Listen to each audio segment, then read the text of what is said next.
Oh, this was fun.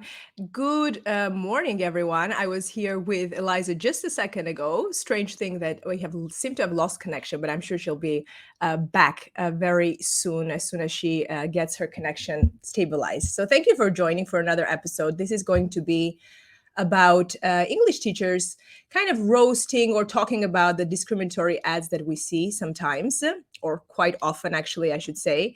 And it's part of the Native Speakerism Undone series, where we try to educate, inform, bring awareness to people who have experienced this sort of, biased treatment based off their nationality, their accent, a lot of things that come into play when it comes to the hiring process or the recruitment process of English language teachers who are non-native speakers. A couple of disclaimers before we start and before Eliza joins us, because she has actually been a very, very important figure in my life, because we have never actually met, but I met her through Instagram.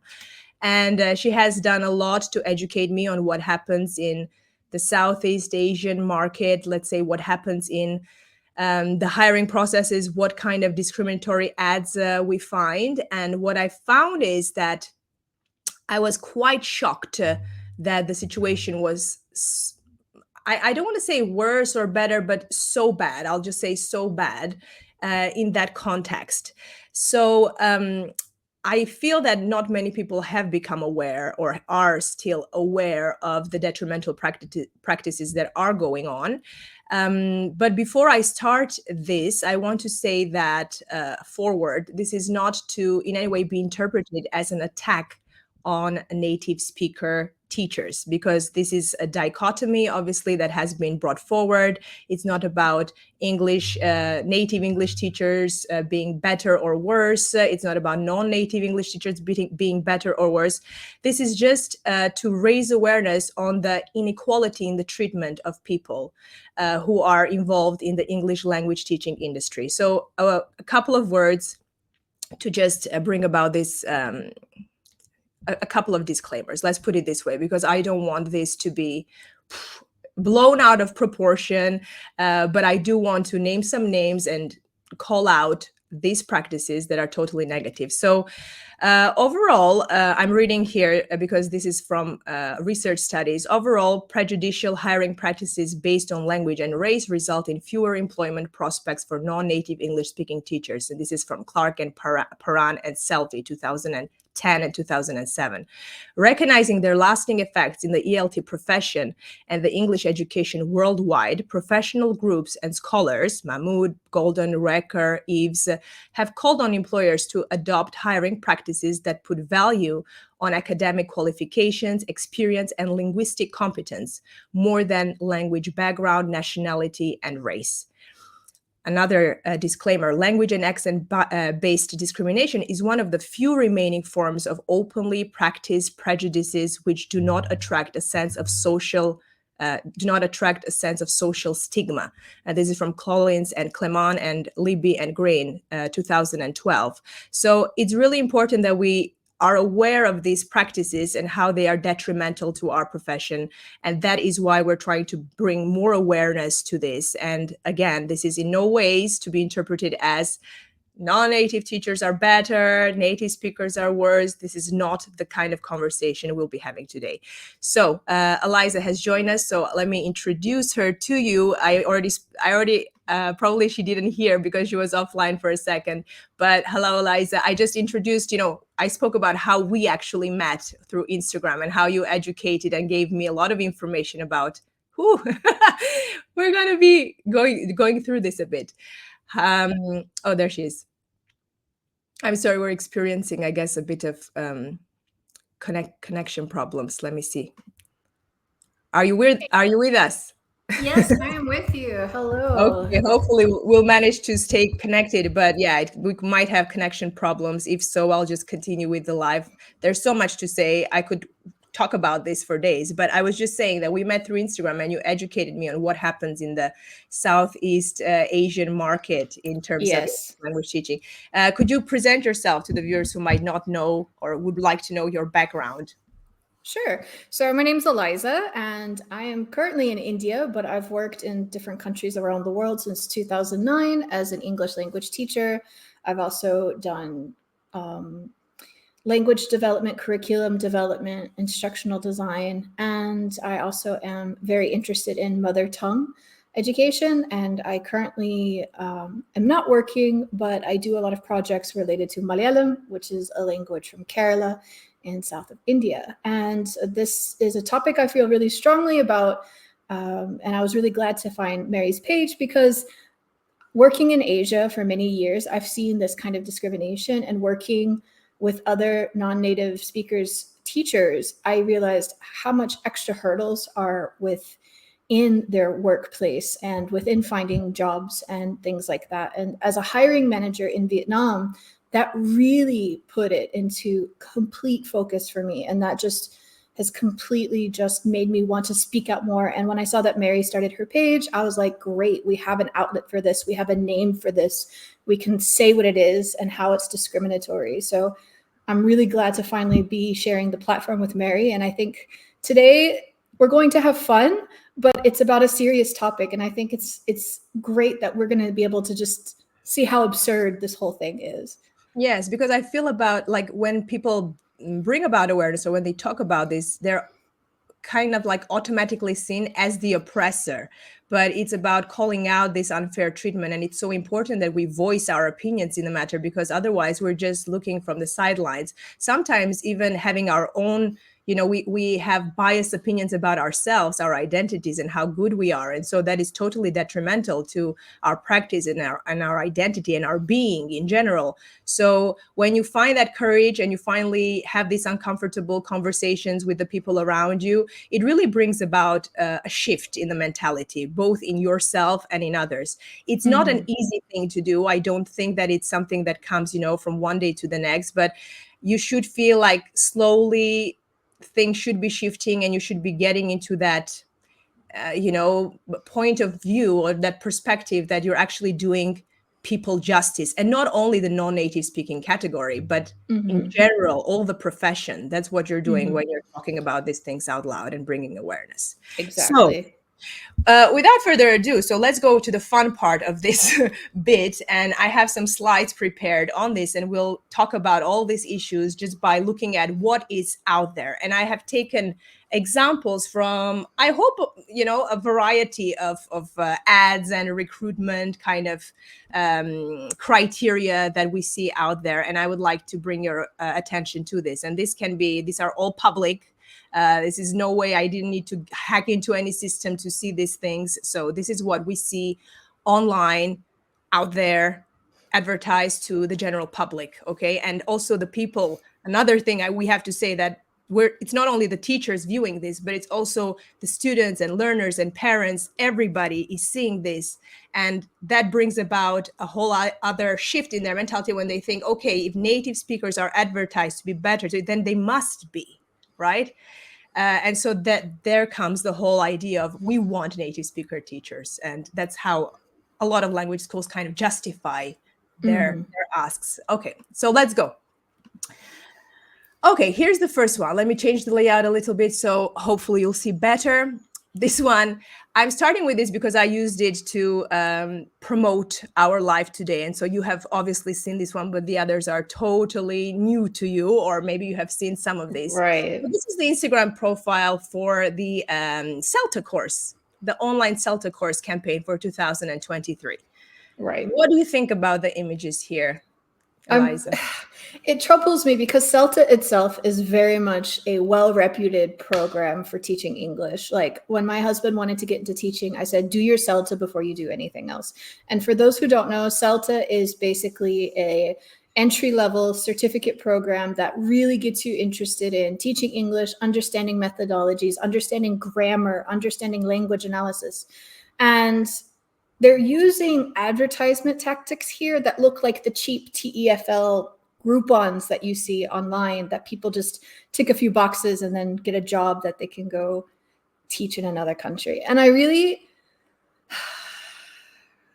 just don't like this whole like become an English teacher to travel the world. Like, yes, that is one benefit of being a teacher internationally, but I feel like there's this big pushback saying don't call them backpacker teachers, don't say that they're just traveler teachers or nomad teachers. But here from Cambridge, we're getting this new vision of, oh yeah, these are tourists who want to teach on the side, and that ends up having a negative washback on us because then ESL teachers are seen as just the backpacker traveler types that move around every 2 years, and so we get lower salaries or we don't get better opportunities. And then on top of that, yeah, like, do you know who takes CELTA the most outside of Europeans in Vietnam? Is Vietnamese people. Why? Because Vietnamese teachers will make a lot more money to be able to teach English at a center with a CELTA.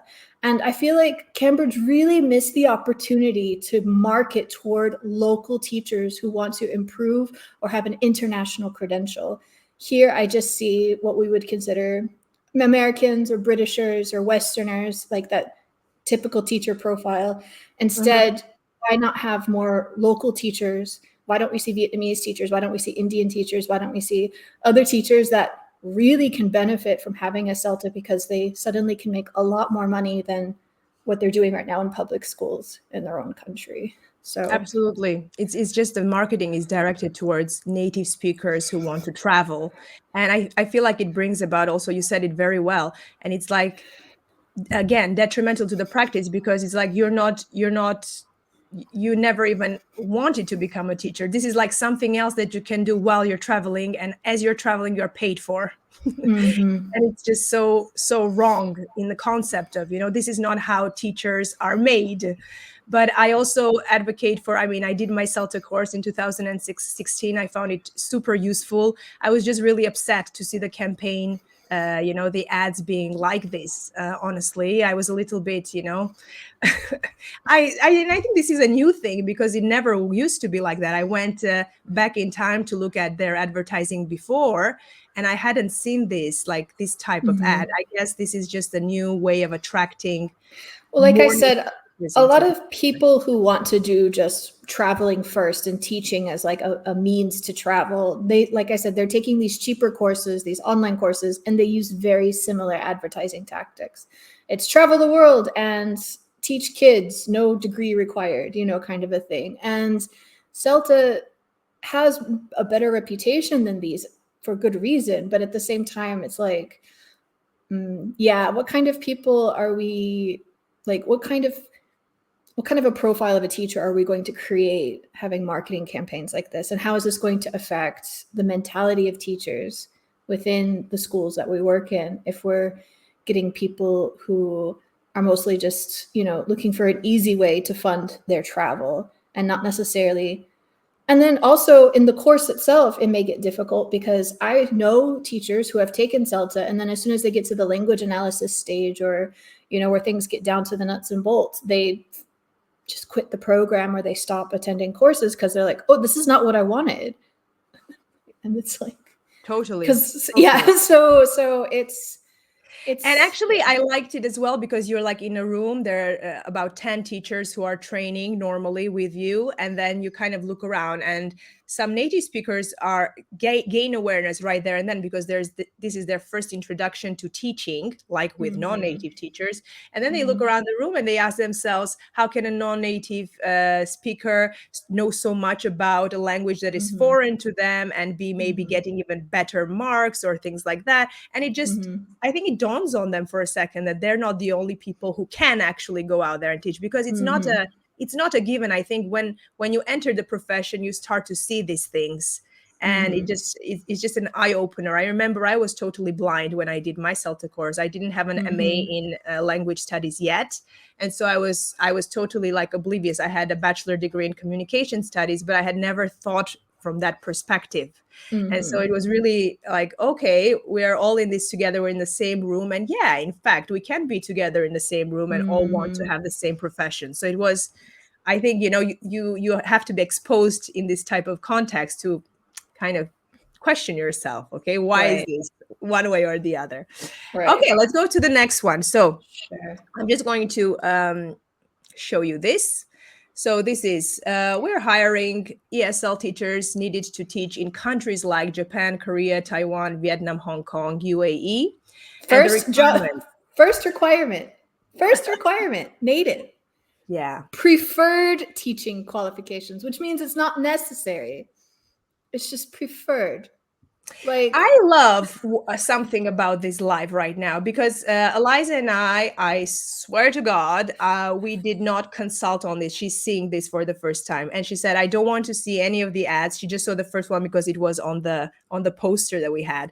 And these were the exact thoughts that popped into my mind as I was seeing this, How can... Look at the contact us section. It says, send your CV, recent photo, country of citizenship. So that means if you have a passport from one of the not 7 countries on their big list, like they're not even going to open the rest of the document. That literally is discrimination. That literally is out in the open. It's not like we're hiding this. We're not saying saying and then we don't even want to go through the process of discriminating privately and intimately by saying, I'm going to, hire this and hire. I'm not going to use AI to separate the two type and then do my discrimination in a private place. But like, I'm openly going to shut the doors on any non-native English teacher. Right. Yeah. And I'm telling you from experience, Korea, because I live there and I work there, like, it's not just discrimination on location, but to add another layer, if you want to work at like these popular schools in Seoul or whatever, they actually want good looking teachers. So like the photo on your CV, if you don't have a nice face, like they really are looking for the stereotypical blonde hair, blue-eyed 24-year-old American that's going to like make their children suddenly become experts of English because I have a comment on that, Eliza, from a blue-eyed, blonde-haired person who says that this is not privilege. She does not feel privileged, even though she's a native, and this is the advertising that she gets. So again, this is to bring out awareness that some people actually accept this privilege and think that it is owned to them, like it is owed to them to be in this state of just receiving because they are far better. And this is not,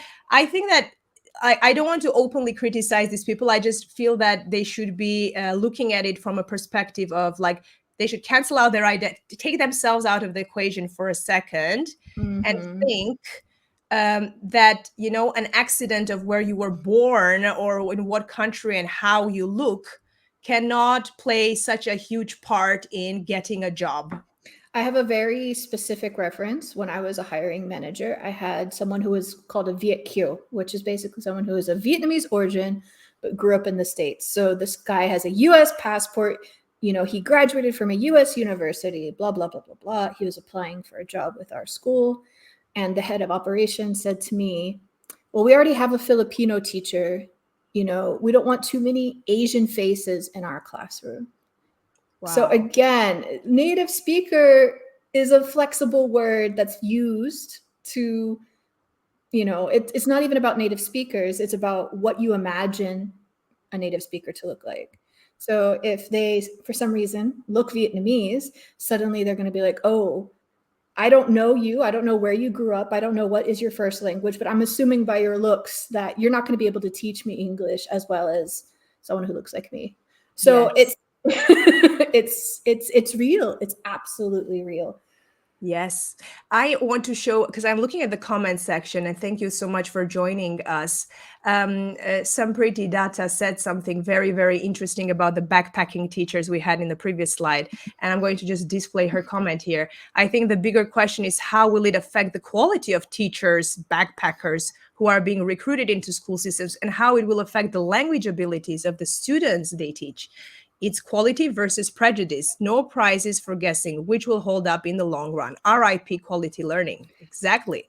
Because I worked at a school where they were desperate for teachers because they were in a remote location. But at the same time, they were scolding me for hiring a Kenyan teacher, which, by the way, most education mediums in schools in Kenya are in English, and English is also the medium of education in over 100 and how many countries? Like, it's not just 7 countries where English is the official language, right? No. But this guy quit the school, came back, and started working with them again. And like I said, he has a bachelor's in criminal justice. He never finished his CELTA. He didn't do a TESOL, but because he looks a certain way and he can entertain the young learners, they brought him back because they were so desperate for teachers, but wanted to keep a certain image in the classroom. So as that commentator said, convenience over quality learning. And the school was run in such a way that teachers who were qualified knew that they didn't want to work there because there was lack of PD options, lack of compensation,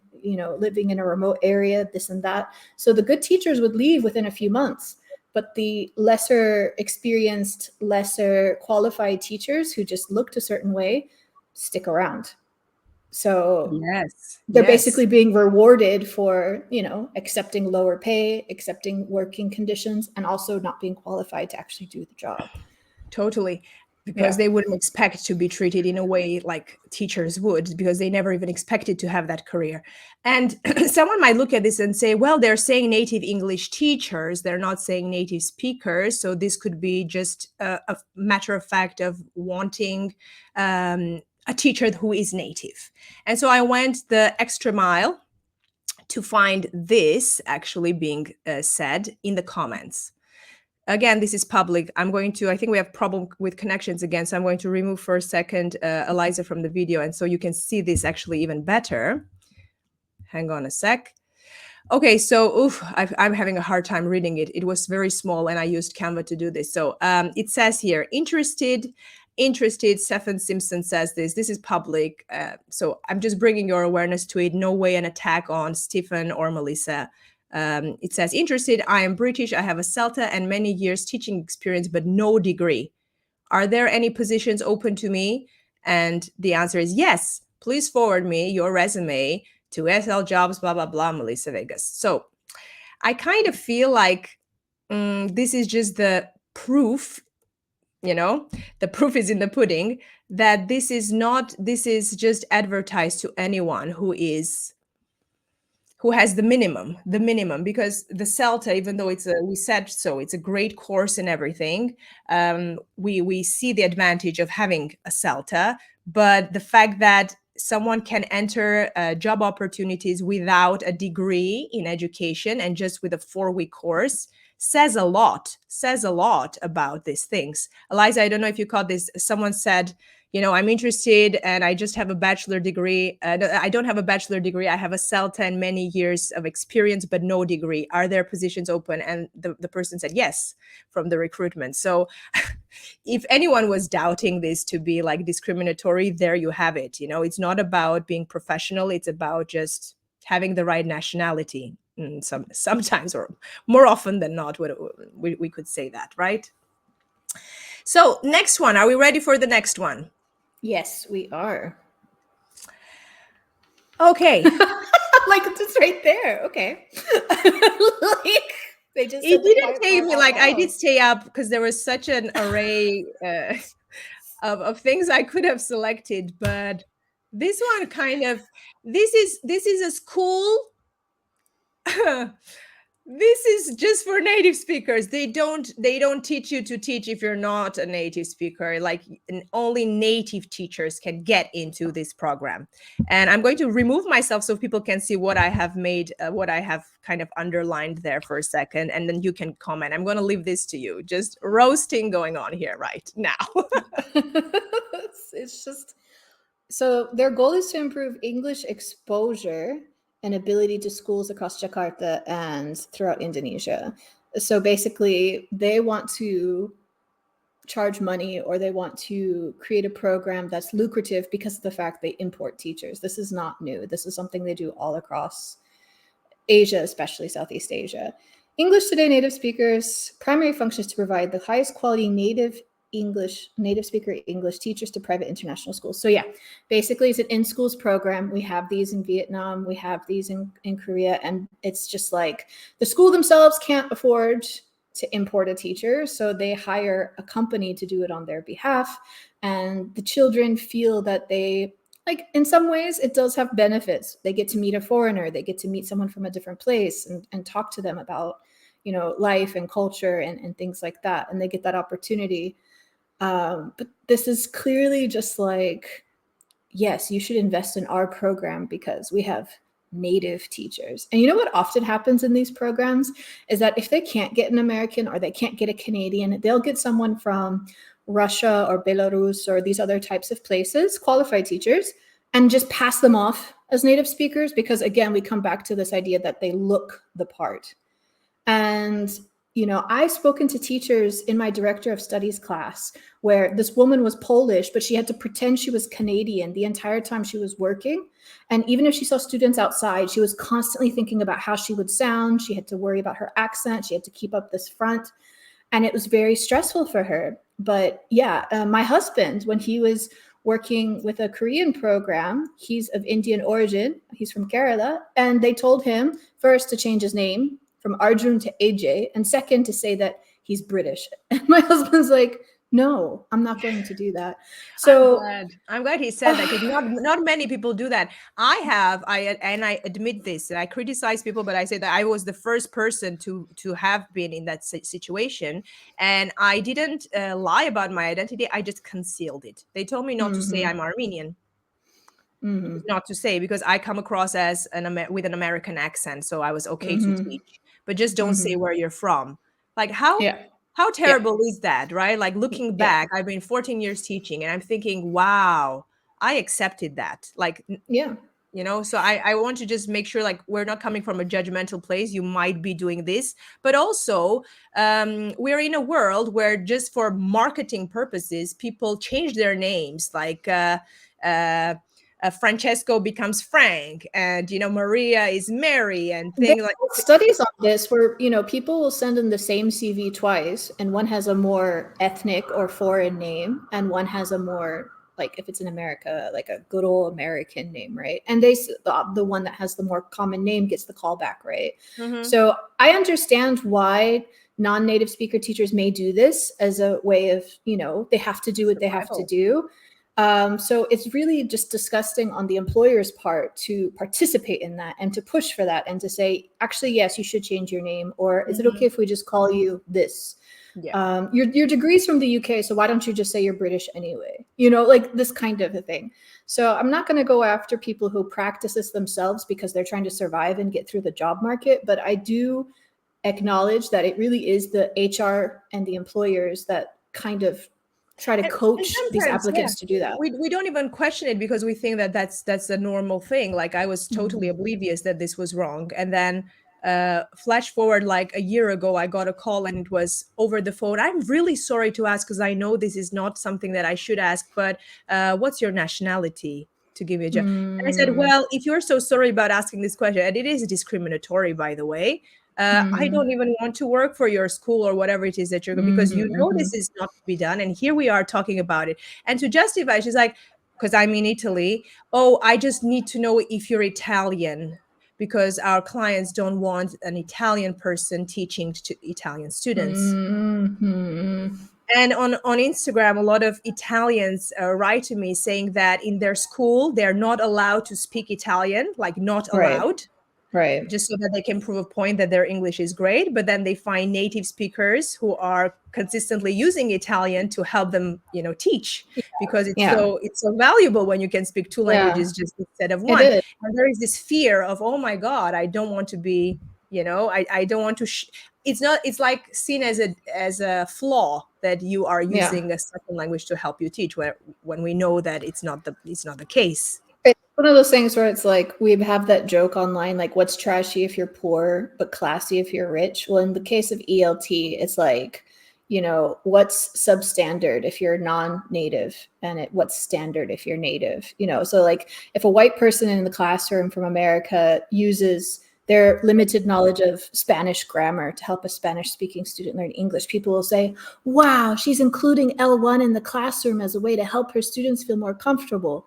Whereas if it's a non-native speaker of a Spanish, speaking background using Spanish in class, it's, oh, they can't teach in English, so they have to rely on their L1, And so it's like, which is it? And it's really frustrating. And it's really crazy. I did a lot of teacher workshops in Vietnam before I left, and we would talk, and I would have different things around the classroom for us to debate and discuss. And one thing I would always put is it okay to use Vietnamese while teaching English? And we always have such good conversations, like, why not? What do you use it for? How else can you use it? How does a student feel if you force them to only speak English? Does that help all students? And having these conversations are like so important, because it's non-native speaking teachers are more likely to be internalizing a lot of this bias and worrying and doubting themselves. And if they speak Vietnamese in the classroom, they're like, oh, I hope no one catches me using it. Whereas if, like I said, a Westerner is using Vietnamese in class, people will be like, oh, this teacher's so great because he understands Vietnamese and he can understand our problems. And I'm like, that's what your teachers would be doing too. So Absolutely. And then there is this thing, I have found myself in a position where all parents meeting at school, etc., and then they're getting to know the teachers, and then one teacher is like, we only speak English, and totally we never use the L2.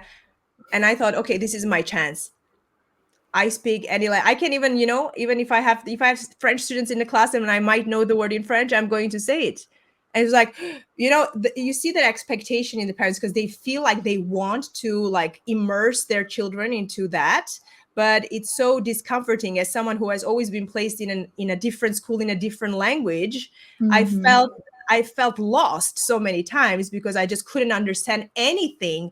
And just one word or two words or something explained in your own language, it just has such a soothing and good effect on the student. I see like children light up when you just make that attempt at trying to convey something to them, and you go into that uncomfortable feeling of trying to communicate, even because you're learning, right? As teachers, we're supposed to take that role upon ourselves to help them, not to make it harder for them, right? It's going to take much more if I don't have, realia or all these approaches to make something clear. And I just can use another language to just make a point and move on and, learn a vocabulary item. So why don't we normalize that, and move away from, you're only going to speak because that's how monolingual cultures learn their L1, but they have started off from birth listening and interacting in that one language. And so they have the, all those strategies or things to understand new vocabulary from context, etc. It's not the case when you have like a 30-minute session with kids who have never been exposed to this language, and suddenly everything coming at them is in that foreign language they know nothing about, And also this idea of like, we want to have our children exposed to native speakers is kind of, faulty as well, because if you go on YouTube, who are the YouTubers that they follow? Who are the social media content creators that they follow? I had kids in the UAE with Australian accents because they were listening to a ton of Australian YouTubers. They've never had an Australian teacher in their life. You've got children speaking with British accents because they watch Peppa Pig, So like, yes, having a teacher in the room is nice, and having like a living, breathing person from outside your culture to interact with is great. But like, to have that as a USP, as your child will not learn English properly unless they have it from someone from Canada, when you could literally put on all this content, all these videos, all these interactive things with people from different backgrounds speaking English, it's just faulty. It's really faulty. True. It's true. And you come to an awareness where like my 3-year-old son says things with a variety of accents I can't even pinpoint. And he does watch Peppa Pig and he does listen to me. And I just let it be. Yes, exactly. Never correct him. Exactly. Yes, just go for it. I understood you. That's it. I just don't want to go into that conversation with a 3-year-old or a 5-year-old or a 7-year-old. It's like, it's not happening. I'm not correcting pronunciation as long as I understand. Anyway, let's go to the next one. This is a good one. I had to reflect on this one. Let's see what you think. Let me remove myself for a second and then you tell me your thoughts. Oh no, it's one of these. Okay, so English Today teachers. Can we make the image a little bit bigger because the font is a bit hard to read on my side? Professional and qualified, good. Passionate, enthusiastic, great. Our trainers are continuously updated and trained using methodologies. So far, so good. And then there we have Native American, Native Australian, Native British. So you can choose your accent because clearly 5 minutes being taught by someone from Australia, you will immediately get an Australian accent. Good day, mate. They were so close, and then they lost it. Yeah, and actually there's like a second part to it, that when they're being very transparent, and this is like a choose your teacher. Okay, choose your teacher kind of thing. We are serving our customers like in the best way possible. And then if you are not a native, it's like local teacher, local teacher, local teacher. I wonder how many people go for the local teacher. Like it just. Well, the thing is, this is something that's in practice, a business practice as a cost saving measure. Okay, so maybe you can't afford our fancy American teacher. So why don't you work with one of our qualified local teachers at a 30% discount? Or for some classes, we'll have 50-50. So 50% of the classes will be taught by the foreign teacher and 50% of the classes will be taught by the local teacher, which lets you bring the price down. You still get that access to that native teacher, and then you also have the local teacher. And so you're not paying as much as 100% native. I didn't even come to think of that, honestly, like personally from this angle or from this corner of the world. I didn't come to think of that. It is a cost saving or promotional thing.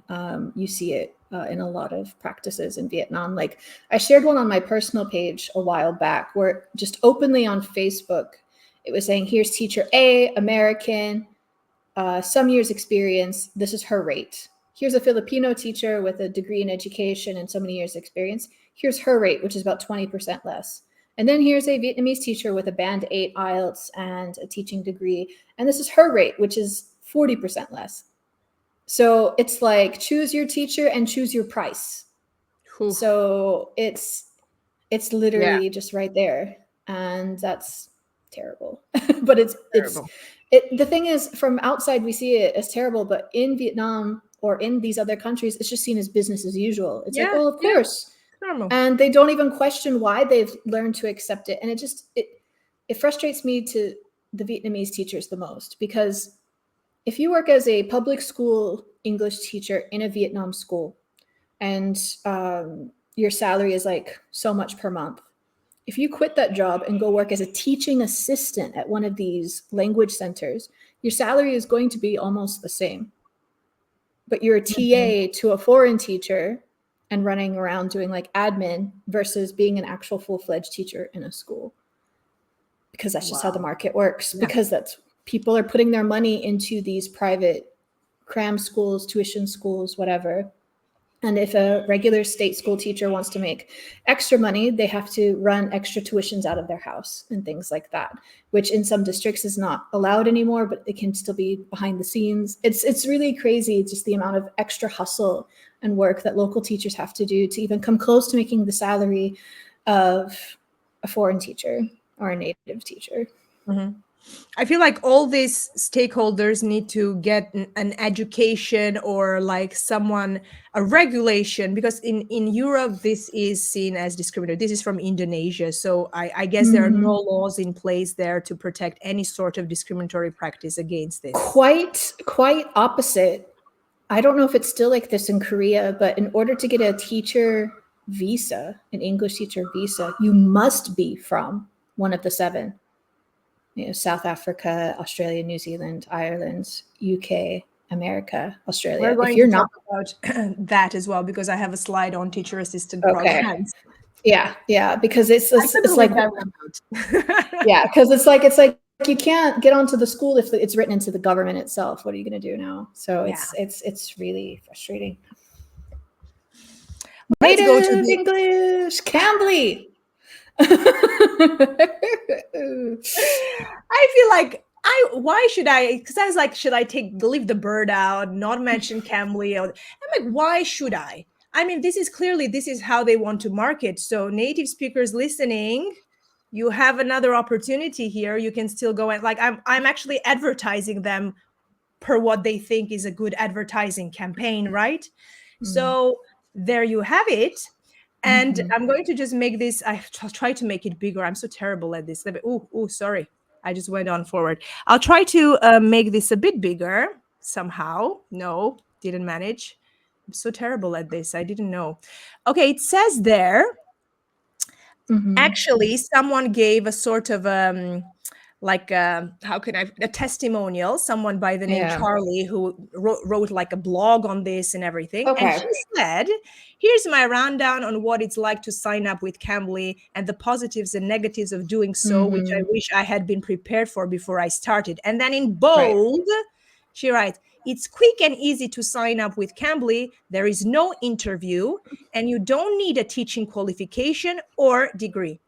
Okay, so I'm thinking Cambly is similar to italki, where you have two options. You have the qualified teacher option and you have the community tutor option.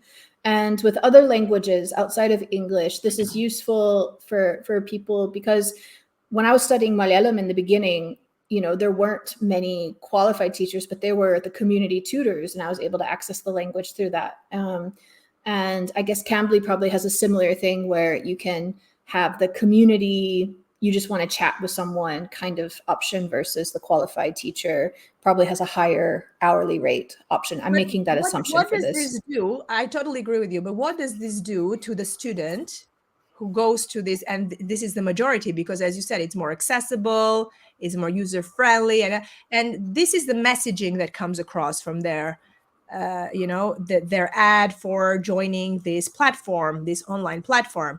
And by the way, online English platforms for learning sometimes don't go. I read a whole article about this on the ResearchGate, and it said, they are not made to respect the law that is for actually for physical institutions and language schools and so on and so forth. And so they take advantage of that and do this even more because they can, and no one can tell them this is illegal. Well, the concept of pay money to speak to a native speaker is not new. I used to work for a company a few years back that was based in Korea, and basically the whole point was you call and talk to this random business person for 10 minutes every day and then put their corrections on their file. There's no structure, there's no curriculum. It's literally talk to someone, have them correct your mistakes. And if that's what you're looking for, I think it should be a bit more clear. It should be conversational practice, not learn English, But here it says practice with native English speakers. So like, this is one of those gray areas where it's like, you're not saying I'm a teacher. I'm saying I'm someone you can practice your English with. But the thing is, they are taking advantage of this idea that only native speakers are capable of giving you the corrections or feedback that you're looking for. And that's where things kind of get sticky. So it's like the concept of like, because like, for me, learning Malayalam, like being able just to call and talk to someone for 20 minutes and they just correct me, that's great. It's useful. Yeah. But the fact that, again, they're using this native as like the USP, that the unique selling point, that's where it gets a bit like, not necessarily. So. I have these conversations like on a daily basis when anyone who speaks to me and finds out I'm an English teacher, they go, oh, I studied with a madrelingua, because in Italy, like the mother tongue is everything. And every time I'm like, it's like almost like a social status for them. Like I have that access to, I found one. I found one that is better than the others. And why is he or she better? And it's a teacher thing. It's like a speaker, and they use them as teachers and everything. And, they don't see it as conversational practice. They see it as they are going for lessons, and they found, kind of the holy grail of the thing. And I always say, well, I'm not, because they see me as someone they have, respect for and everything. And then when they do this, I say, oh, well, I'm not that. And so, and they kind of put two and two together, because I mean, what is the big deal about having a native speaker teacher? And the problem with websites like Cambly and these offering these kind of conversational practices is it does drive down the total compensation for qualified teachers. Yes, totally. Because it's like, why would I pay $25 for a qualified teacher when I can just talk to this American for $10 an hour and still get feedback on my English? And that drives things down. You see people who are qualified English teachers struggling to make more than, $15 an hour on websites like VibKids and things like that. And it's completely based on customer feedback. So imagine Uber for English language teaching. If you don't have a 5-star review, then you lose your bonuses, and then you become the entertainer instead of the teacher. And it's just like it really can create problems within the profession where you have dropping salaries, dropping learning quality, these types of things, because it's kind of all clumped together. It's not like there's this and then there's this. There was that talk you shared with me where this woman was talking about how ELT teachers going into international schools are usually used to having lower salaries. So, and I'm like, oh gosh, yeah, actually, like compared to international subject teachers, ESL teachers always seem to have a bit more of a, and it's because we get bloated. Our industry is bloated with people that aren't necessarily qualified, but they're using their passport as a way to Get justify, what. Outside. Yeah. I mean, if we didn't laugh about it, we'd cry about it. So it's better to just kind of take it, humoristically. I don't know what to call this. So this is a Cambly requirement. These are actually two things. So Cambly requirements, here we go. You need to be a native English speaker with a good connection. And it precisely says no degree, teaching certificate, or experience required. So just a speaker, as we were saying. Right. And then Promova says English with native speakers. So this is not only a Cambly thing. So many online platforms do this. This has been going on for a while. Like even back in 2010, like when we weren't doing Zoom classes and stuff, like there was still that demand for, especially in East Asia, Japan and Korea. They're just like, we just want native teachers to be available at the time we're available to talk to us. And so this is something that's we consistently made money for these companies. I'm sorry for it being so little, but it says native fluency is achievable for any dedicated learner with enough time and focused effort. Get there faster with help from the right person. The right person. Oh, and guess what? God. You can achieve native speaker fluency, but you can't. What is native speaker fluency? What is it? Like when people say, I want to sound like a native, I'm like, do you want to sound like my dad who is from rural, Kentucky? Do you want to sound like, like there's like so many ridiculous. I'm obviously not the right person for the job. But like what's funny is that you can teach. So if you're focused, then you can do it with the right person. You reach the level that is the native layer. Still can't get a job because you can't turn into a unicorn. You can't become a native speaker. But what's crazy, and I tell this to teachers in Vietnam, and I tell this to them because I want to remind them, your students are not going to be doing business meetings with British people every day. They're going to have business meetings with people from India, Indonesia, Singapore, Malaysia. All of them are non-native speakers of English.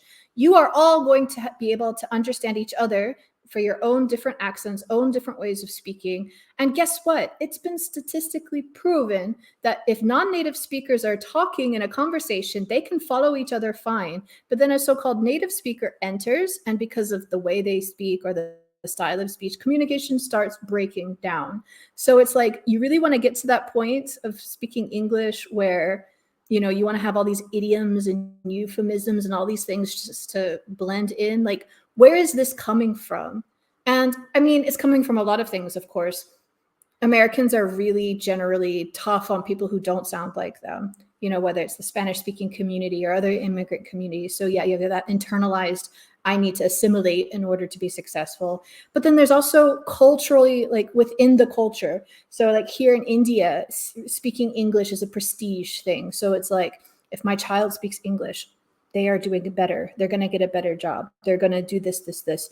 And the way someone speaks English is like indicative of their education or their intelligence. So you have all this internalized discrimination. And so, okay, I'm going to try to sound like a native. So it's like we've sold you this insecurity, and now we're going to cash in on that insecurity by saying we caused this problem, and the only way to fix this problem is for us to fix it for you, you know? And it's like, if that's not oppressive and disgusting, then like, what isn't, you know? It's just, it's crazy. So that's my rant.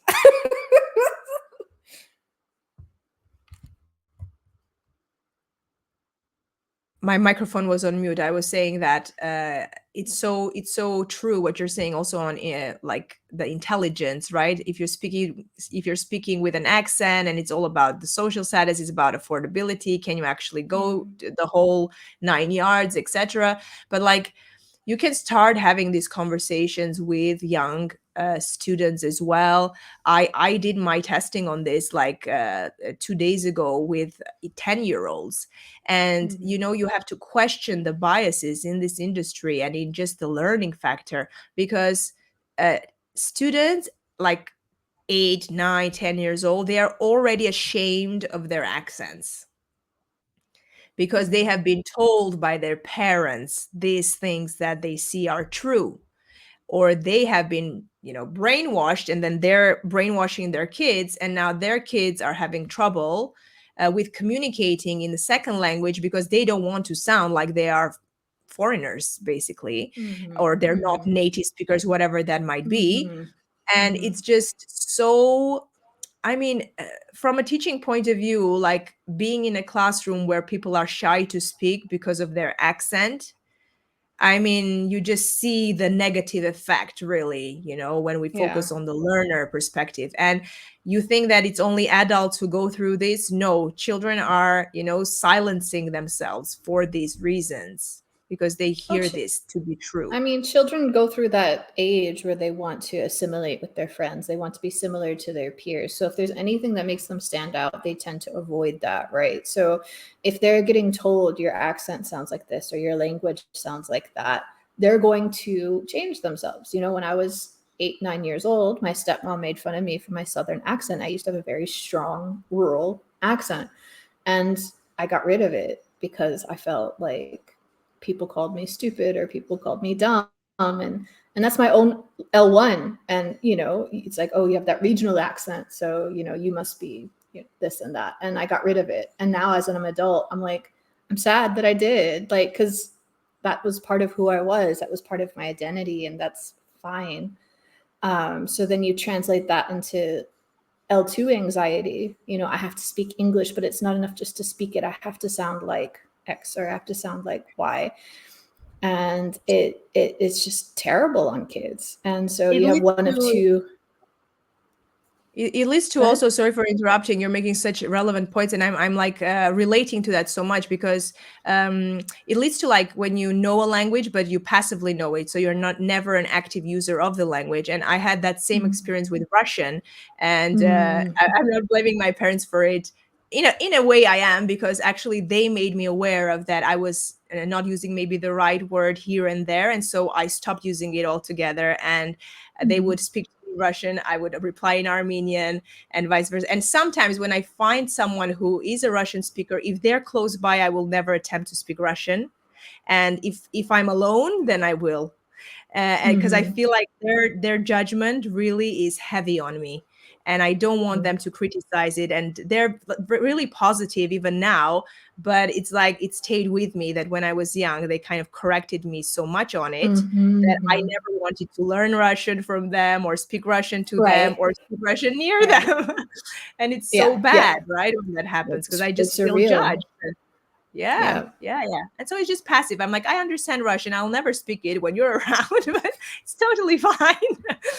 It's something that I have to get over, obviously. But it's time when that is kind of the imprinting since you're, you know, very young. And that's where I think we should come in and start educating on this matter when people are still in the, you know, in the process where just they absorb everything they see and hear, and they should have that other voice that is encouraging and understanding and all that. Okay, this is Varese, Lombardia, so my area, because we stayed so much in, online and then Indonesia and all that, but this happens in Europe. And Pianeta Lingua, a new private language school for adults, is looking for mother tongue teachers of English living nearby. Mhm. And required features: be a native speaker of English C2. Now we're going to talk about this native English C2 level because, and I'm going to prove this to you, that when you are a native speaker, all you have to do is tick a box and self-assess your skills as being a C2. No one is ever going to ask you to do a proficiency test to actually prove that you have a C2 level. And no native speaker that I know of has ever had to sit a proficiency test because someone required that from them. Okay, so this just goes. Spoiler alert, native speakers make 6.5 on IELTS, just so you know. Just so you know. That's a B2, man. That's a B2. Bad news bears. I mean, what really gets me here is where it says we evaluate young people with little experience in teaching. That means we're ready to exploit you and pay you very little so that our kids are happy to have a foreign face in the classroom. That's what that means. Because any qualified teacher, regardless of native speaker, non-native speaker, needs to know that this is a major red flag for any school they want to work in. Because, yeah, they're basically looking for people that are easy to pay little or have difficult teaching hours or have last minute changes or make you develop the curriculum with very little support. Just, this is a huge red flag. Young people, like, for people, they might like, oh, this is a good opportunity. This is great that they're offering that. No, they know that a well-qualified teacher with a lot of years of experience won't tolerate the work situation that they're probably preparing for you in this. So that itself is a red flag. Massive. Yeah. You're muted again. Sorry. And it's a big red flag. I was saying that it happens still in countries where this should be illegal to be happening. So this is literally, and it's there for everyone to view, to see. It's just, they've got these European, like they've got, English kids who want to take a gap year and travel Italy. Why not be an English teacher, make some money, and then leave? Like that's basically it. Yeah. It's frustrating. And yeah, C2, by the way, C2, that's what, a band 8 on IELTS, right? Like there are plenty no, it's of actually people an 8.5. 8.5. Still, 8.5. it's difficult for most people to get, native speaker or not native speaker, but I know non-native speakers who have gotten 8.5. Like, so if you can get a C2, or even the Cambridge, you can sit a C2 exam and write it and still make a C2. Like, it's not impossible. And especially if you've gone to, if you're in a country where it's an official language. I know people in India that have only spoken English their entire life, but they'll be never considered a native speaker because they're from India, and that's it. Yes. I was actually looking for my IELTS proficiency. I had it here somewhere, but trust me, I will make this public. I got a 9 for speaking, an 8.5 for writing, and then I got a 7.5 for reading, and an 8, I think, for listening. The first time I took IELTS, I got 9 on everything and then a 6.5 on writing. And that's a whole other thing because IELTS is so formulaic that unless you write it exactly the way that Cambridge dictates, like the style and everything, then you're not going to make anything above a 7. And my husband got a 6.5. He talked to a few people who coached him. And in 2 weeks, he went from a 6.5 to an 8. So if that's something in 2 weeks that you can do, it's not about whether or not you have a native speaker teacher or whether you're cramming every day practicing writing. It's literally training to take a specific test.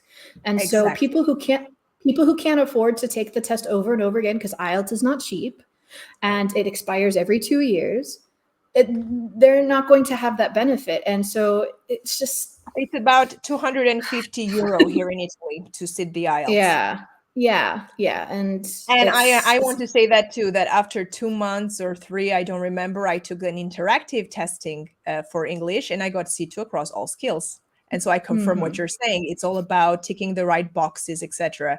And I had focused I trained IELTS candidates like to take the exam, and I always focused on writing and speaking. And hence I did very well because I knew the pitfalls and the things that you had to avoid and do, etc., etc. And then I never even went into the strategic thing of the reading and listening processes. And then I realized, whoa, what's happening right there? So it's so not for, how can I put it this way? It is just not realistic as to how a person speaks a language. It's just, you can prepare for it, not be as good, but get very good results. And the opposite is also true. That's why native speakers who supposedly they are faced with this 6.5 or 6 or even lower scores. It is what it is. We have to take it really, we have to be very cautious with this. I like how CELTA is like the very last thing. It's like, oh, by the way, if you have this, that's great. But that's like not the most important thing. Yes. Most important, be a native speaker. Next most important thing, be flexible so that we can abuse you for your timetable. Oh, by the way, a CELTA would be nice too. That's basically what this teaching not a requirement, preferable. Okay. Yeah. Here we go. Thailand. Woo. Okay. Yeah, native speaker only. USA, UK, Australia, New Zealand, Canada. Sorry, Ireland, you are no longer native speakers. No. I think Ireland has been so discriminated. I mean, if I were Irish, those are always interesting. I would be so angry at the whole teaching industry. I'm like, why am I not being included in all this privilege? Wait, let's stop this right here. Have a TEFL certificate or pass a Thai culture course. How are these related? I don't know. Okay, bachelor's degree in any fields, because we need a degree for the visa process, right? You need a degree in order to get a visa for a lot of these countries. 1 to 3 years experience, responsible. So basically they want a native speaker with any degree so that they can easily get a visa, and it has to be from these countries. And maybe these countries are also built into the legislation. I don't know how it is in Thailand, but like I said, in Korea, in order to get a visa as an English teacher, you had to be from the specific countries. But yeah, what's really just tickling me is having a TEFL certificate or be able to pass a Thai culture course. I really want to know if language analysis is part of this Thai culture course, or anything about interaction patterns or feedback, or, stuff that a teacher might want to know when teaching. Yes, it's not, but don't take my word for it. Oh my God. Okay. Native speakers only. Like, it's like, I feel like when I see that, I see like, the dog sign, like in stores, like you may not enter. I feel like that. And I think it was even Crespo, I think, who is very active on LinkedIn, who is a non-native speaking teacher. And he did that with no native English speakers. And it caused so much commotion among the... Of course. Oh my God, it was like, this is I'm shouting again. I think I get so worked up about this. This is racist. This shouldn't happen. And this is exactly what it's about. And why are you attacking me? It was like, oh my God, the Wild West. I don't know what to... It was just so wrong on so many different levels. And it's like, if you expose this and you talk about this, then automatically you are the one in the wrong. But if you are being treated unfairly and unequally, and you're not allowed to do a job, the least you can do is call it out and say this. I mean, think about this. Like, okay, you have an employee, you have a colleague who has a muscular issue. And from the outside, you can't tell, but she can't climb stairs, okay, because she has this muscular issue. Are you going to be angry and say, don't talk about elevators in this school because I've been using the stairs this whole time? Like, no, you're going to be like, no, we should get our colleague an elevator because she needs it in order to do her job. We should support her. Just like how with native speakers and non-native speakers, it's like, just because you know this information and maybe you benefited from this privilege, that doesn't mean that you're the bad person. It means, oh, well, now I have information to better help my colleague, and that's what this is about. It's about, because like I said, it has a yourself in name. another person's shoes, just putting Yeah. yourself in that problematic situation. How Yeah. painful is it? I keep saying, how painful is it that we have to jump through all these extra hoops to then be denied an opportunity, to Right. then be denied an interview, not even a job, like Right. to be shut down prior to anything you have to offer. Yeah. You can't even Yeah. state what you have to offer. No one is giving you that interview. You can't walk into that door. It's painful after having undergone 4 or 5 years of a master's degree, I don't know, PhD, getting through CELTAs and deltas and all these things. Like, people have to speak up more about this. This cannot just be swept under the rug and let's move on with our lives. Oh, there we go, I have a teaching job. It cannot be this way. And someone because actually, people won't know. Like for me, I didn't know anything about this because when I was in my first teaching program, it was only us native speakers. So I never had a dissenting voice. And then when I did my Delta, I had a colleague from Milan. And I would say, oh, try this place, or oh, try this place. And she's like, they're only hiring native speakers. And I was like, oh my God. And that was like literally, I had been in my career already like 4 years. And it was only then when I had a colleague that was a non-native speaker. And I spent all that time with her in Delta Module 2, looking at her documents, watching her teach. And then to think that she would be denied a job that, I could get just because we come from different countries. And I was like, this is terrible. And so, and that's one reason why, even though it was difficult for me in Vietnam as a hiring manager, I'm glad that I was able to be in that position to make changes, to push for changes, to speak up, because so many Vietnamese teachers or other non-native teachers would be too afraid of making a fuss because they're basically told, be grateful for what you get. And being grateful for what you get is not enough when you're a well-qualified teacher who cares about the students and has done so much professionally. So yeah, it just doesn't make the cut. Yeah, you get frustrated, and there is a big percentage of teachers that are just quitting their jobs altogether because they just don't want to face this. It's tiring. It's really tiring. It really takes a toll, I think, out of Next, China. All right. Native or native country degree. So this is a way that people work around this. Sometimes you can't always import a native, so you get someone who has a degree from a native country. So for example, I had a colleague in the UAE. She was also from Kerala. Her degree was from the UK. So that's how she got to be an English teacher, because she had a UK degree. Arjun, my husband, also was able to get hired in because he had a UK master's degree. Do you know what it was in? It was in biochemical engineering and business as they management. say, in any like unrelated field, yeah. So they do this to kind of widen the net and look a little less discriminatory, but yeah, TEFL are preferred. Again, it's preferred. It's not mandatory. So I love how we did not discuss this prior, and I love how I chose these things to bring up certain aspects, and you totally, and I knew this would happen, and you're even more informed than I am, and you're like going right on that point, like you're just hitting the nail with the hammer. It's like, oh my God, yes, exactly that. Like, and now our universities, I got this as well when I said, oh, looking at your CV, you completed your studies in Italy. Yes, but I studied English language and I studied, everything that I need to be said. We're looking for candidates that are more international. Yeah. As if you're not international, being from Armenia, studying in Italy, teaching. I'm not. I get like, you're not the right kind of international. Again, this goes back to what's trashy for poor people and not trashy.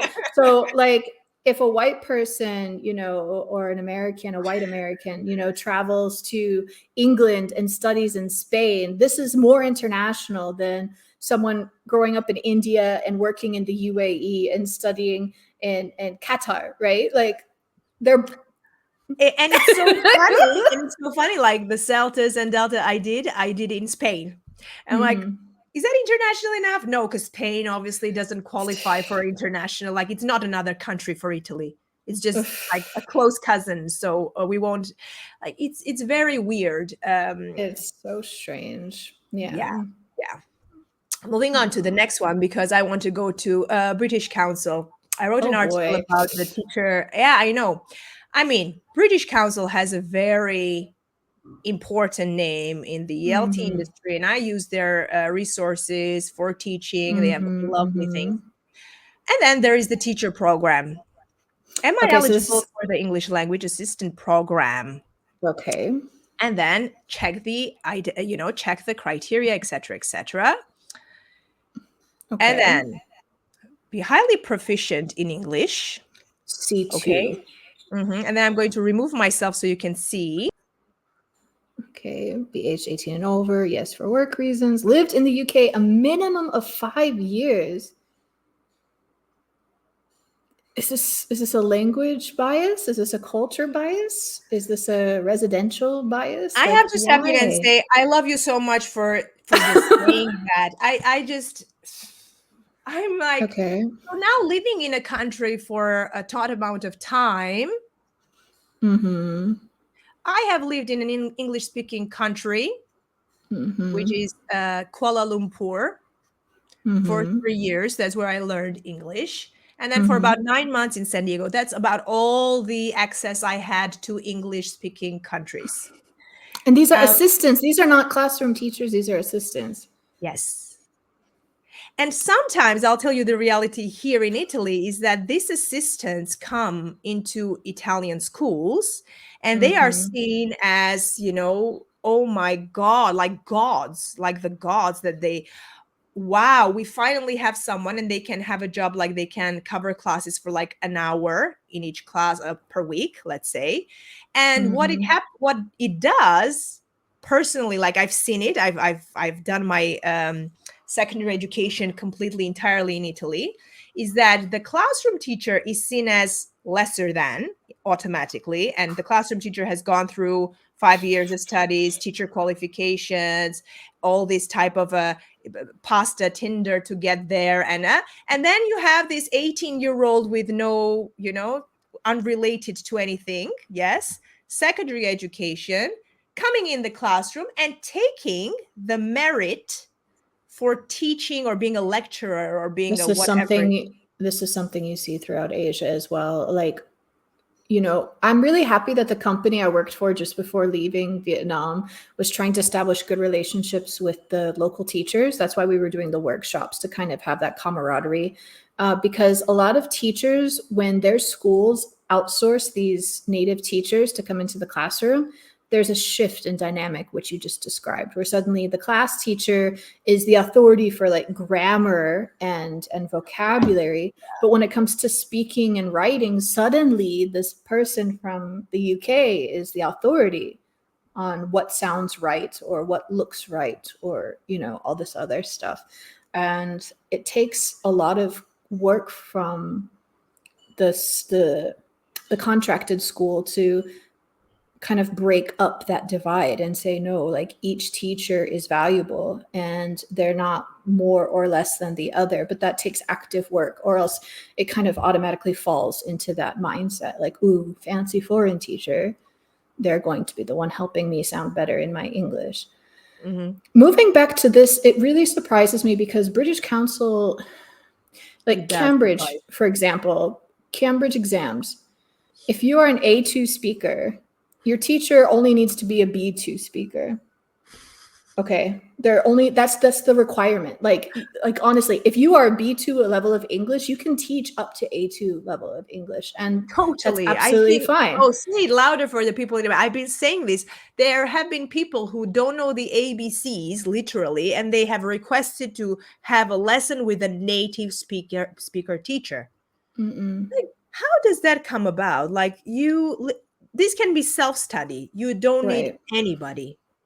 I think I need to know more about these programs. Like, why do you require a C2 for assistant? Is it because they anticipate students? Hold on, I have a second part coming up. Oh, there's more. Yes. Okay. Minimum A level. A level is high school graduation, right? I'm sorry if I'm wrong. I'm not familiar with the British system. It is. I confirm. A-levels. Meet language requirement. Oh, okay. So here we have other language requirements. A2 in the target language, B1 in the destination. Okay, so basically they don't have to know the language of the country they're going to work in. Right. You can have an A2 if you're in Austria, Germany, and Switzerland, because and then for other destinations, B1 in the Common European Framework of Languages, okay? Yeah. In the destination's main language. Again, some of these are, I've seen this happen, they're not real requirements, because these are, it's okay that we don't look at this from a standard, let's say it's not a standardization. And then you have this, which is like a map of the countries that request a certain thing. And you see there are sometimes there's age limit, which is another type of discrimination altogether. Yeah. There is the language requirement for the target language, so where you're going to, again, teach. Right. And then you have to have a specific passport.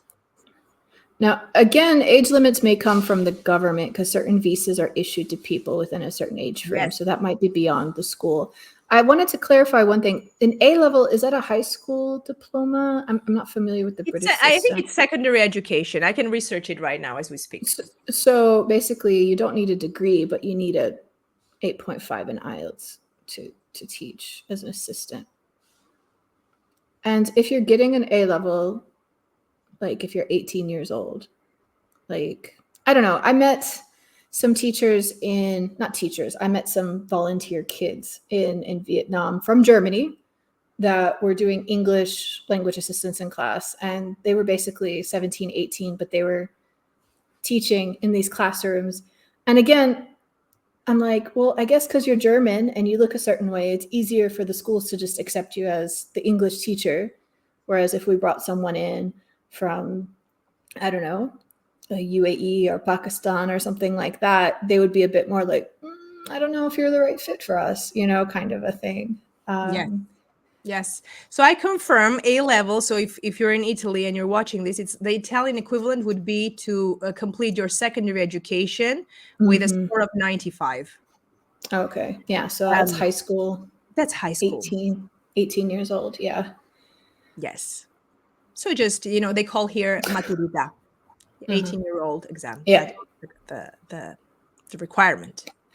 Oh, well, that's exciting. I mean, I just picture myself being in an Italian school, teaching, high school, and then this candidate comes and says, I'm the model of pronunciation, because that's what they justify it as, and start speaking. And then it's like, it's highly advisable that you take it seriously. It says it more and more times, because you are going to be asked questions and you need to know about your own culture, and you need to know, because it's not a given that people just know these things.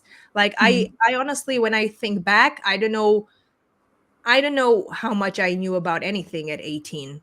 Honestly, with all due respect, like I couldn't walk into a classroom and talk about culture, language, and all that. So it's I don't know, it's a phenomenon that really needs to be addressed, I think. And sometimes you said it right, like governments are behind this, and they are also perpetuating. Like in Italy, the government says, the Ministry of Education in Italy says that you are a native speaker if you have completed your secondary studies in an English-speaking country. Similar to this, you see. And so a lot of people just get thrown out, just like not even considered, because, you didn't complete your studies in a specific location. So let's go to this. I wanted to talk about some objections that I run a membership program. So with all the lives of these ELT professionals who have joined and spoken and called out these malpractices. And I've also had, by the way, the first thing that you see, it says teaching opportunity in ISCOM Paris. Dear network colleagues and friends, we're looking for data analytics native English teacher for our 5th year. So this is in an unrelated field to language teaching. But this happens also in unrelated fields, that people are looking for native speakers to come in Mm-hmm. with a specific subject or something else, but they have to be native teachers. And this was actually this call this advertisement, or whatever you may call this, was on LinkedIn, and it was Vincent Richard, who's going to be live on the 17th of May with me, which is a Wednesday, and he's going to talk about this from like how to tackle from a legal perspective this Nice. issue. He was calling this out, and this is very recent, you see, and I wanted to make sure Right. that it's clear to everyone that this happens across the world. And this Right. is Paris, for instance. And I talked about Italy, and you talked about the Southeast Asian market. And then Mm-hmm. we looked at, all these things are happening and we looked at the British Council as well, right? Mm-hmm. And Mm-hmm. then in the comments, like when I was promoting this thing of raising awareness, talking to professionals, come and be a part of, this growing community, I got this kind of response, which is like, I have to disagree. Quite often, the reason these adverts ask for native speakers from those countries is because of the accent, plain and simple. Countries like China, Japan, and Thailand, but we also saw it's not only in these countries that we see this, want their children to be taught by someone who is a native speaker and has an English accent or an American accent, etc. It's Mm-hmm. their prerogative, and I personally see nothing wrong with that. So what would you say to this type of objection? I'm sure that a lot of people think this way, and that's why we're in this to begin Mm-hmm. with, because they don't see anything wrong with it. Well, first, like the claim itself, if you learn from a native teacher, you're going to sound like a native teacher. We can just ask directly, were your teachers from these countries? Do you have an accent like your teacher? Most commonly, you'll find out the answer is no. And secondly, if they want to prefer an English accent or American accent, I always ask which one, because there isn't one English accent, there isn't one American accent. And then why? Because you feel that your child won't be taken seriously if they don't have this accent. Who are they going to be speaking to that they need an American accent? It's just very multifaceted. And this person, is like, it's a preference. But I've mentioned it before, when preference becomes policy, things get very, very sticky, very messy. And so something that starts off with a preference, it becomes a policy. And then what happens? You have people who are highly qualified, highly intelligent, highly skilled being skewered from employment opportunities just because they don't have the right accent or the way that you think that your child should sound like, even though there's no evidence your child will end up sounding like that teacher. So Yes. I feel like I had to bring these voices because there are, like I said, there are people who believe this to be okay. And like we said with the disclaimers at the beginning, it's detrimental to the practice of English language teaching in general. And we have to voice our thoughts on the matter, and not like, don't turn the tables around. This is not a thing of, I'm just enjoying it's talking down to, I don't want native speakers to be. It's not right. about this. It's about The thing is, I worked in a school where the computer science teachers still had to write an IELTS and they still had to make a 7, and that's unnecessary if you're teaching computer science, because you already have your topic vocabulary, you already have your subject specific vocabulary, you can communicate very clearly. Why do you have to write this academic English proficiency exam to prove you have a 7 or higher just to teach a subject you're already educated in? And that's what this does. This promotes that.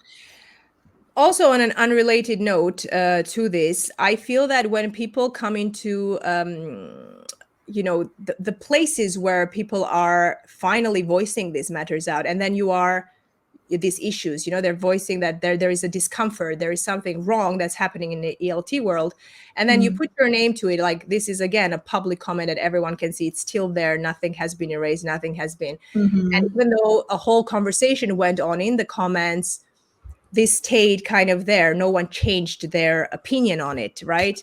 And I feel we should be more reasonable in what we put out there and what we say, and how it can harm many people who are trying to trying to call these practices out, because we have to, because this, like, our jobs depend on it, our employability depends on it. We need to be high. We invest so much of our time, our effort, our money into getting a qualification and a degree, and this is what happens. And I feel that when you are writing these things out, like, really think about it.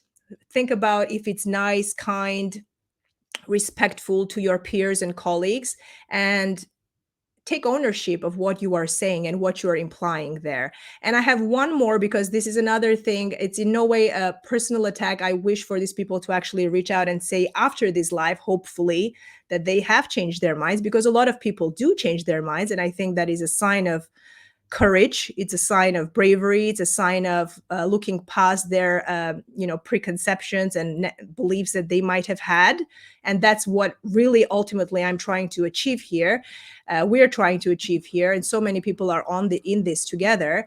I have this other person who just mocked the whole idea of privilege, and saying, I feel offended by this post in a way. So I want to just address that as well, because again, I feel like people should own up to what they're saying out in public. They are doing this in public, but this should be like, I want to expose this, not because it's, I just feel that this is the conversation that is happening in a lot of people's heads.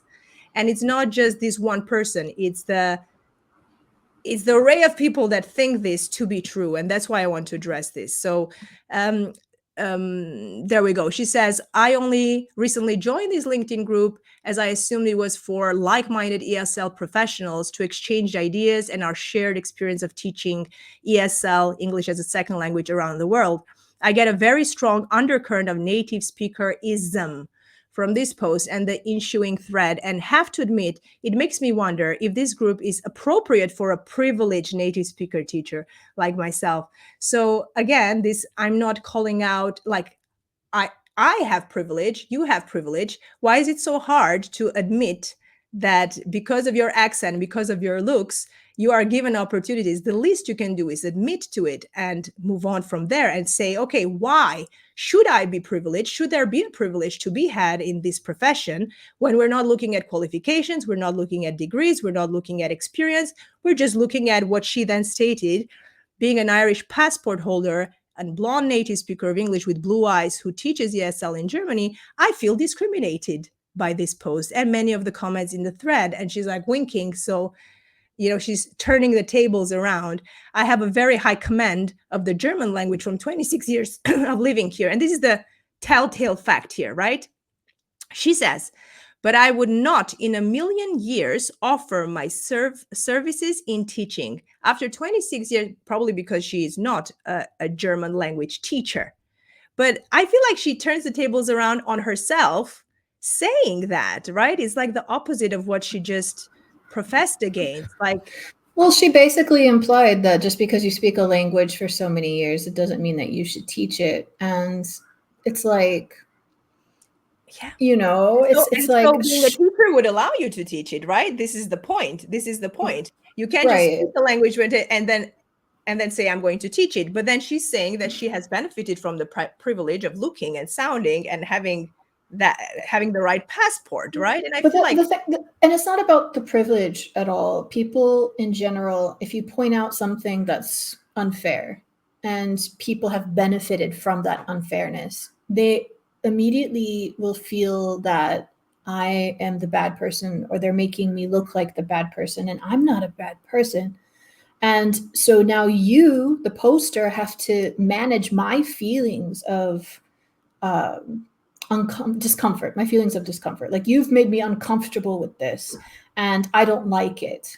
So I feel very uncomfortable being denied work opportunities. I've had. But these are the things, any kind of ism that there is, any kind of ism, whether it's, whether it's misogynistic practices, and men will say, well, not all men. Or if we talk about racism in America, white people will say, oh, well, not all white people. Why do you hate white people so much? And here, why are you coming after native speaker teachers? And that's the thing. We're not coming after the teachers. We're coming after these practices. And we actually need native speaker teachers to step up and say, oh, hey, I didn't realize that you being from Armenia has been a burden to you for finding work. What can I say or do in our next meeting or in our next whatever to make it better on you? You know, something that I've said to you before, what we do when our colleagues are out of the room are more important than what they're in the room. You can say whatever to their face, you can support them, but are you advocating for them in meetings when they're discussing teacher performance? Are you speaking up for them when your school puts out literature or regulations that can be potentially discriminatory? Are you helping them find work or giving them input or things like that? What can you do? But the thing is, a lot of people don't want to think about how inconvenient that is, and they'd rather just continue on thinking everything is fine. Because I'll admit to you, my first teaching job was in Korea. I was 21 years old. I had an associate's degree, which is a 2-year degree. I had some tutoring experience, sure. But I was 21 in South Korea working at an after-school program in a public school. And I wouldn't have gotten that job if I wasn't an American. And, you know, later on, I did go on to get my bachelor's in teaching and do my Delta, CELTA, whatever, fine. But I, looking back, know that I benefited from Native Speakerism in 2009 when I started my career. But that doesn't mean I'm going to say I'm a bad person and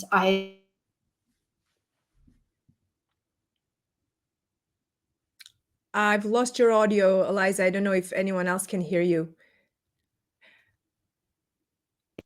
Are we Yes, back? you're back. Yes.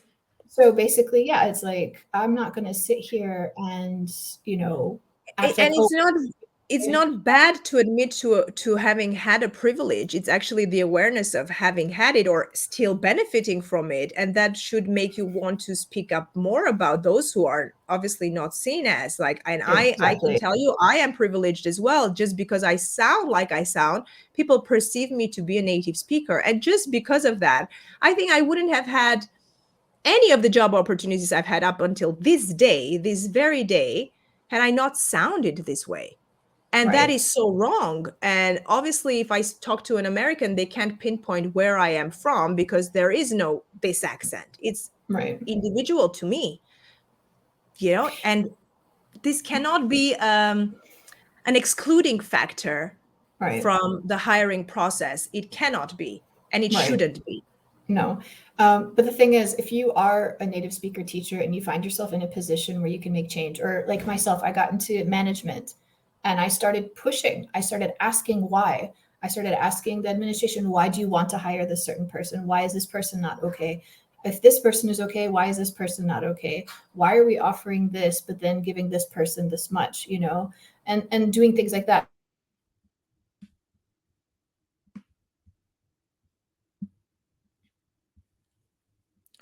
Again, I think we've lost Eliza again. I just, since she'll be reconnecting, I think in a moment. It's really important that we all speak up about these matters. They are extremely relevant to our profession. I feel like the world should not go on if first we haven't had this conversation with ourselves, and then with the general public or the people that we come in daily contact with. So again, I want to say this disclaimer again, because this is really important. Prejudicial hiring practices based on language and race result in fewer employment prospects for non-native English-speaking teachers.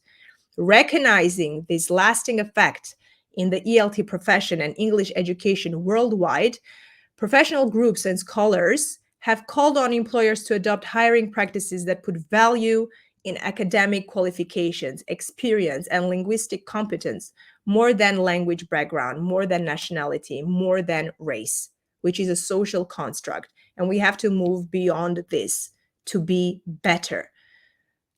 Language and accent bias discrimination is a real thing and is one of the few remaining forms of openly practiced prejudices which do not attract a sense of social stigma, meaning that nothing is said about them because they are not perceived as big problems. But they are big problems when you don't get access to the jobs that you have studied for. It kind of nullifies everything that you have done in your educational career. So that is very important. I'm going to go through the comments as I wait for Eliza to come back, and maybe we can say goodbye. This has been wonderful. I don't know the backlash of this, but if you are into this type of talks, please join the membership. I only have a few slots left. I'm not taking on too many people, and you can get access to the library of events similar to this one, with ELT professionals, native speakers, and non-native who speak actively about this. And you can access those recordings plus live members meetings, the next one is happening on the 15th of May, which is on Monday. And we're going to talk about stepping into your power and having those conversations that we just spoke about, having the conversation about, or having the presentation or the PowerPoint or the slide to educate those around us to pay attention to these nuances and how discriminatory practices begin to come about, and how accent bias begins to come about, and why we should learn to move away from this. So comment section. Whew, you guys did a lot here. Deepika, thank you. She's very supportive. Way to go, Marian and Liza. A lot of people were waiting for this. This is what we have been waiting to say to the biased recruiters and language schools. Humor just adds an extra bite to that response. Thank you, Sampriti. I really thank you for all these amazing comments coming in. Eliza is back with us. We're going through the comment section, Eliza, and then we'll say goodbye. I've held you here for hostage for such a long time. This one we already went through, sorry.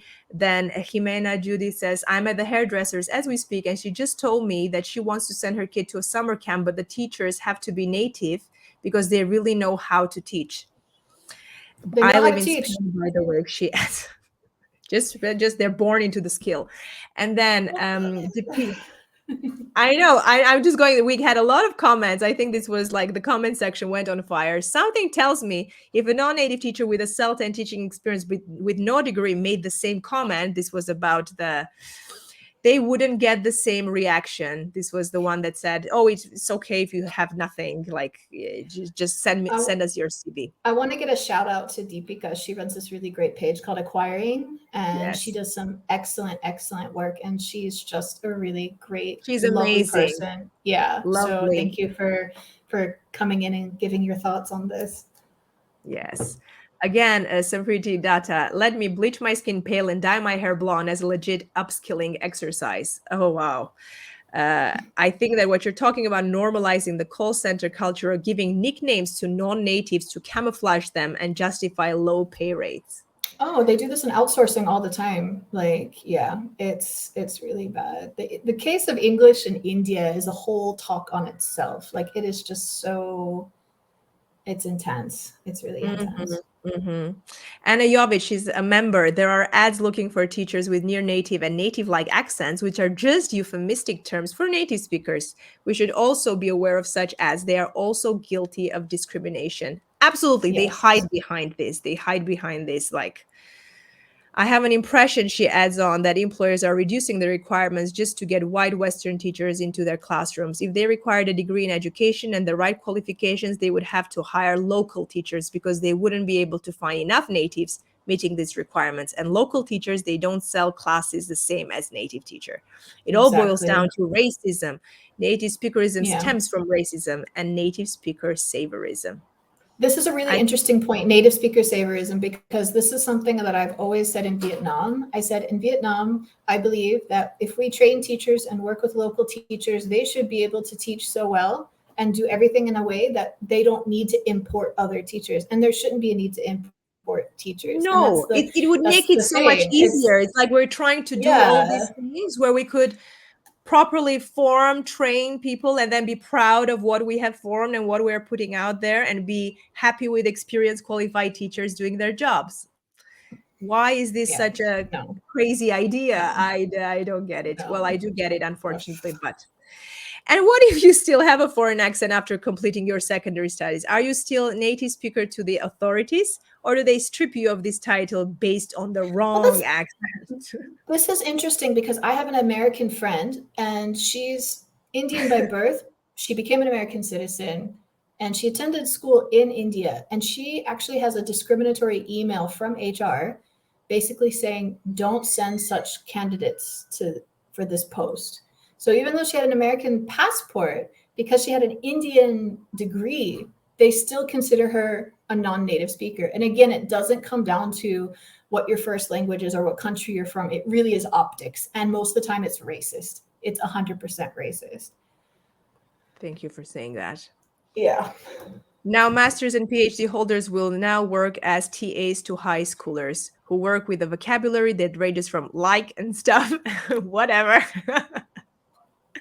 We have a feisty group of people who have joined this conversation. And then, yeah, I've made some people popular. Yes, I'm pretty. Like, they made themselves popular. They're in the comments and they are like, throwing dirt at someone who's trying to speak up. And it's not just The thing me. is, we just want to clarify, we don't do this because we want people to go after anyone. That's not the goal of this. The goal is just to show that this is a common belief by many people, not just the commenter. And it's really important to address it because this might be something you get told in a conversation and you're not sure what to say back. Or, they have these, thought terminating cliches that will keep you from really pushing forward in the point. So again, we're just using these examples to show that people still don't either think that it exists or they think that we're discriminating against native speakers or trying to cause a rift between people based on their L1, L2. Yes, absolutely. Thank you for saying that. I am not picking fights, and definitely addressing this comment is hard work, but we have to get into the minds of people who think that way and have conversations. Those conversations that are already happening in their minds for certain aspects, and they need to be addressed and spoken out, spoken up about, because that's what I think many people think that way. And so it's not to negatively comment on another person's comment. It's just to say, if this is what you're thinking, then maybe try to reconsider your ideas. But you should want to do that in the first place to actually change your mind, and we know that. So thank you so much, Eliza, for spending so much time with us today and reacting to the discriminatory ads. I hope it was fun as well as informing for those who are watching. Yes. And check out the website for upcoming events. There's going to be one on the 15th, as I said, Members Live. And then the 17th, we're talking to Vincent Richard about how to legally tackle the issue of native speakerism. And it's going to be a very interesting conversation, that one as well. Is there anything you want to say, Eliza, before we say goodbye? No, just thank you very much for having me. And I hope that people can see that, despite laws or regulations, there still is a lot of work to do. And if you're a non-native speaker teacher, I really hope that you feel encouraged to advocate for yourself and others and speak up and talk to others in your community, because there is strength in numbers. And if you're a native speaker teacher, again, this is not an attack on you or a question of your ability, but instead an invitation for you to understand what other teachers are going through and make sure that you can help them have that ease or have that less negative feeling toward their work or their qualifications just because of the language they grew up with or the culture that they grew up in. And the more we speak out about it, the more things can be changed, especially if you are a senior teacher, administrator, hiring manager. You can make those changes. It won't be fast, but if we start picking away at these mentalities and really investigating what it is behind these practices, then we can start breaking it down. So I hope that everyone is equally encouraged. Excellently put, Eliza. And lastly, sometimes the messenger is more important than the message. So this message coming from non-native speakers, it might seem like an attack, and it might seem like it's, the dichotomy is even more reinforced. But that's not, and so if it's more native speakers actually speaking up about it and are aware of this and are doing what Eliza just said you should be doing, that just brings so much more value, because you are not coming from a place of, you're not attacking the attacker. You are just acknowledging that these things happen, and people are more likely to listen to you than they are to listen maybe to me. Because I may come from, maybe seen as I'm just angry and I'm holding a grudge against these things. So sometimes the messenger is more important than the message. So please do your best to have these conversations in and outside of your workplace. Thank you so much for following. We will answer any other comments that should come about on these lives. Goodbye, everyone. Bye-bye. Take care. Thank you.